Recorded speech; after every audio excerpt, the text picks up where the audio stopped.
Isinusulong ngayon ng National Unity Party o NUP sa pangunguna ni Antipolo City Representative Ronnie Puno ang panukalang magpatawag ng Constitutional Convention o CONCON para amyendahan ang kasalukuyang konstitusyon ng bansa. Ayon kay Puno, ang CONCON ang pinakamaingat at pinakamatapat na paraan ng reforma dahil nagbibigay ito ng pagkakataon sa taong bayan na direktang makilahok sa pagtalakay sa mga pagbabago sa saligang batas.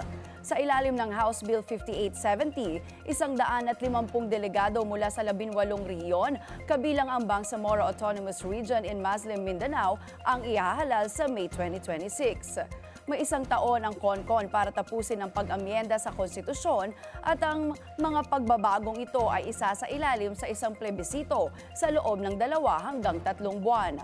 Bukod kay Puno, 19 na iba pang kinatawan ng NUP ang lumagda sa panukala.